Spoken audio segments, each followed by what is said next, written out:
Hello， 各位 iFans 的网友们，大家好。这一篇呢，小旭要来介绍的并不是周杰伦哦，而是周杰伦所入股的 OneMore 这一家耳机厂商。那这一家耳机厂商的名称为万魔声学科技有限公司，同时呢，它也是小米生态链里面最主要的一个耳机生产厂商。画面上所看到这个香坎施华洛世奇的这个耳机，也是该公司所生产的自有品牌产品。那另外呢，这个好像耳机旁边有点像轮框这样的一个产品，也是他们跟这个汽车品牌相关联名的一个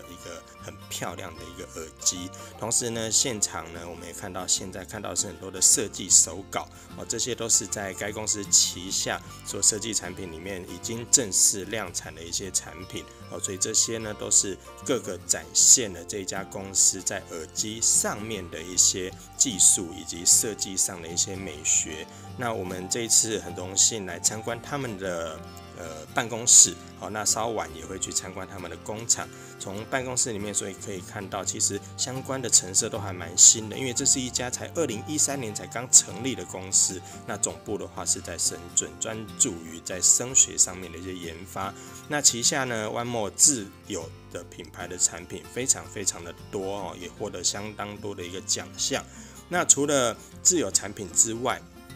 他们另外一块最主要的一个市场，则是在做 ODM 的部分，也就是帮各个不同品牌的厂商来生产耳机相关的一个产品，包含刚刚前面提到的小米生态链。其实各位在小米的官方网站上面所看到的所有小米相关的耳机产品，通通是由万魔声学所协助代工生产跟设计制造的。所以呢，这一家公司可以说是小米生态链里面在耳机产品上相当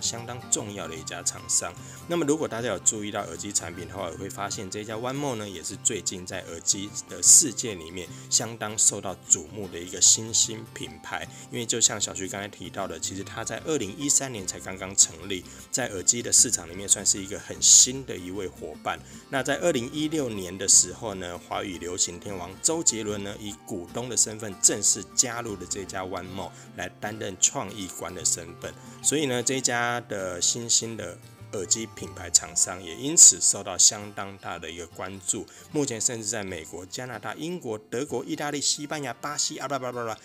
全世界23个国家都有他们产品的一个相关的销售。所以如果你对耳机产品非常有兴趣的话，其实大家不妨参考这个品牌，毕竟它是很多厂商的 ODM 的一个厂商，所以对于整个产品设计来说，跟代工上面的一个价格，它可以压得非常的漂亮。而自有品牌的部分呢，更是提供了非常高的规格，而价格的部分非常的让人家心动。所以如果你对这个耳机产品有兴趣的话， OneMore 是大家可以参考的一个新品牌。当然最主要的，它是小米生态链里面的重要伙伴，小米活塞耳机、小米圈铁等等，这个部分的话都提供给大家做参考。那这家耳机厂商，也就是大家所熟悉的小米之家里面的所有耳机产品，提供给大家做参考。我是 iFans 林小旭，也欢迎大家追踪我的粉丝团哦，拜拜。